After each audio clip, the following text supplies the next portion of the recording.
JPS higher secondary school की online class में एक बार फिर आप लोगों का स्वागत है। कक्षा 7वीं के प्रिय विद्यार्थियों, आप सभी अपनी हिंदी की आकांक्षा बुक जो है निकाल करके बैठें। आज मैं आप लोगों को आपकी हिंदी की बुक का दूसरा जो पाठ है, नवाब मुंशी प्रेमचंद, इसे समझाने जा रहा हूँ।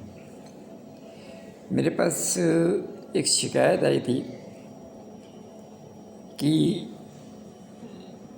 जो भी मोबाइल में पेज आता है आपके, उसके अक्षर जो है बहुत बारीक है, दिखाई नहीं देते हैं।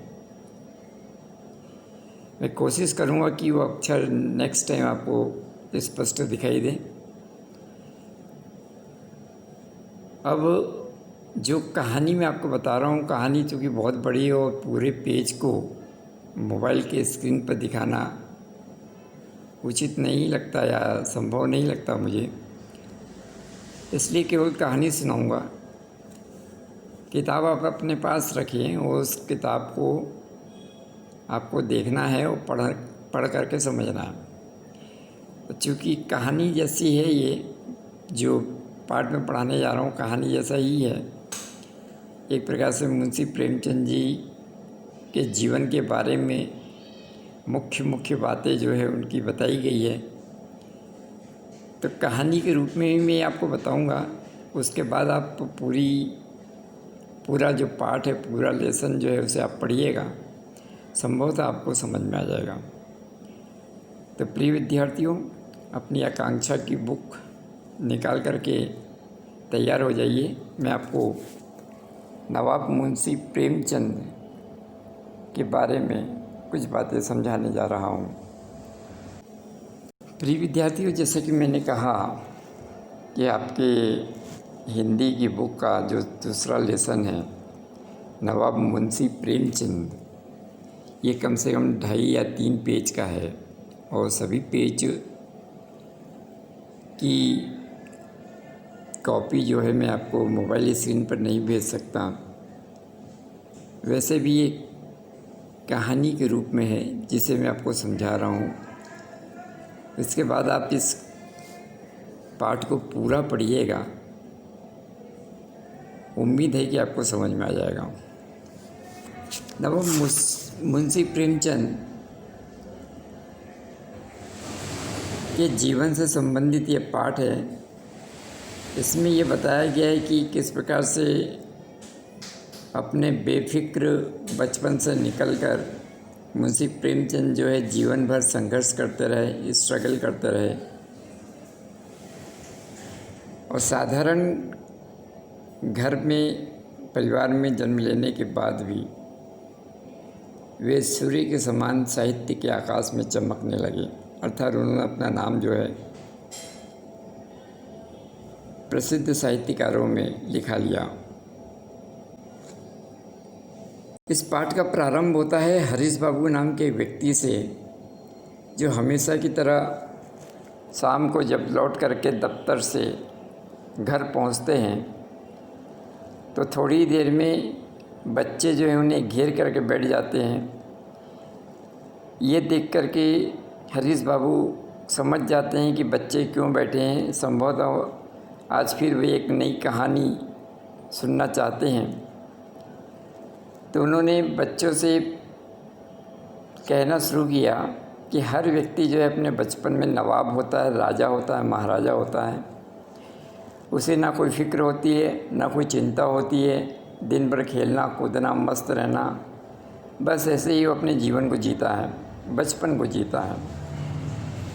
आगे वे कहते हैं कि मुंशी प्रेमचंद जो थे वे भी बचपन में इसी प्रकार के थे। बचपन में मुंशी प्रेमचंद जी को नवाब कहा जाता था और ये नाम उनके ताऊ जी ने दिया था। उनका रंग बहुत ही गोरा था, इस वजह से उनके पिता उन्हें धनपत कहा करते थे। प्रेमचंद जो नाम है ये काफ़ी बाद में उनको दिया गया या उन्होंने रखा।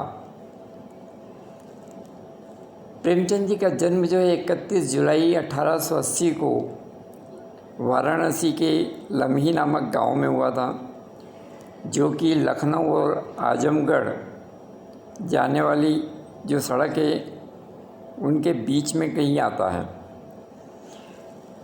मुंशी प्रेमचंद जी का नाम अजायब लाल था।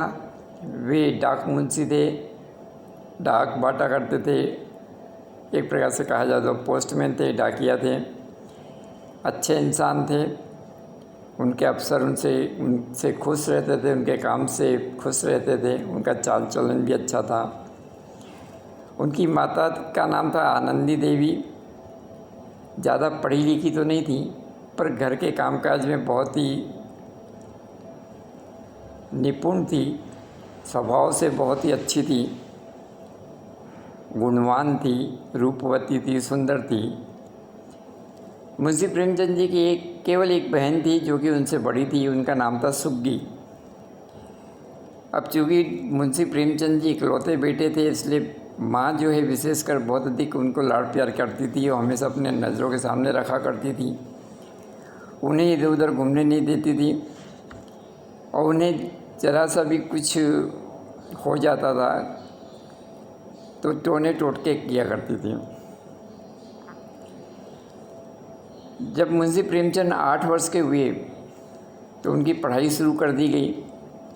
अरबी और फ़ारसी उन्होंने पढ़ना शुरू किया और इसके लिए उनके पिता ने गांव से लगभग 2-3 किलोमीटर दूर एक मौलवी साहब के यहाँ भेजना शुरू किया। उनके साथ उनके चचेरे भाई भी जाया करते थे, जिनका नाम था हलदर। मौलवी साहब के यहाँ पढ़ने जब दोनों भाई जाते थे तो पढ़ाई के लिए कम जाते थे।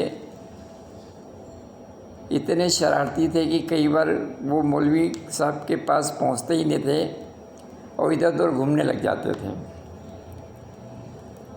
कभी किसी मदारी के पीछे घूमना, कभी थाने के सामने खड़े होकर सिपाहियों को देखना, कभी रेलवे स्टेशन पहुंच जाना, वहां जाकर गाड़ियों को देखना। इस प्रकार से टाइम पास किया करते थे। और चूँकि वहाँ पर कोई मौलवी साहब के यहाँ कोई हाजिरी वगैरह नहीं होती थी और नहीं कोई गैर हाजिर होने पर या एब्सेंट होने पर जुर्माना लगता था, इसलिए वो दोनों बड़े बेफिक्र हो जाया करते थे। उन्हें कोई फ़र्क नहीं पड़ता था और बहुत कम वे मौलवी साहब के यहाँ पढ़ने जाया करते थे। घर से निकलते ज़रूर थे पढ़ने के नाम से, पर वे वहाँ ना जा कर के कहीं और घूमने निकल जाया करते थे। बचपन की एक बात और याद करते हुए मुंशी प्रेमचंद जी कहते हैं कि उन्हें गुड़ खाने का बहुत शौक़ था। गरम गरम गुड़ खा जाते थे। जिस प्रकार से माखन श्री कृष्ण जी को प्रिय था और उसके लिए वे घरों में चोरी करते थे, चुरा करके माखन खाया करते थे, वैसे ही बचपन में मुंशी प्रेमचंद जी भी चुरा चुरा के गुड़ खाया करते थे। और एक बार तो उन्होंने 30-40 किलो गुड़ जो है 3-4 महीने के अंदर ख़त्म कर दिया था खा खा कर, क्योंकि उनकी माता किसी काम से बाहर गई हुई थी, मायके गई थी अपने। घर में परीक्षा की वजह से इनको घर में रहना पड़ा था, तो माँ की अनुपस्थिति में इन्होंने 30-40 किलो गुड़ जो है उस पर हाथ मार दिया था।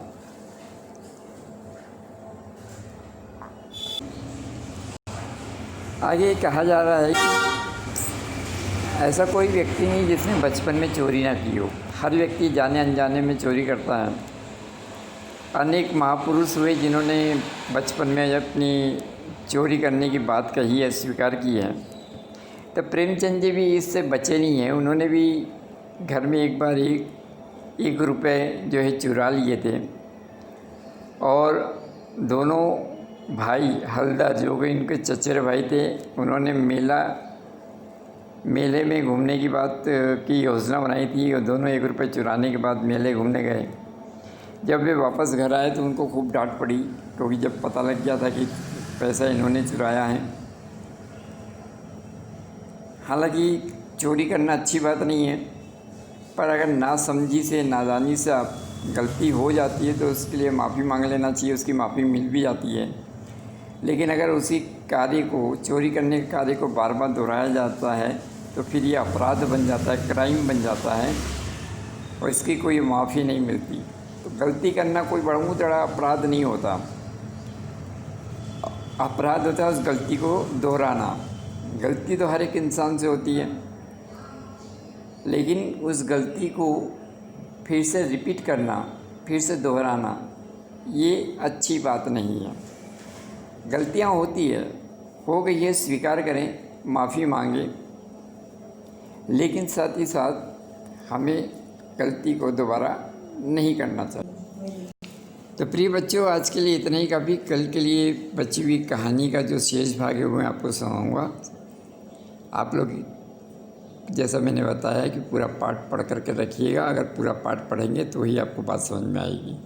ठीक है, तब तक के लिए घर पर रहें, स्वस्थ रहें, प्रसन्न रहें, अनावश्यक रूप से घर से बाहर ना निकलें, और जब भी निकलें मुंह पर मास्क लगा के निकलें, सोशल डिस्टेंसिंग का पालन करें, अपने हाथों को बार बार साबुन से अच्छी तरह से धोते रहें, क्योंकि बेटा जान है तो जहान है। ठीक है, कल मिलते हैं। Good bye.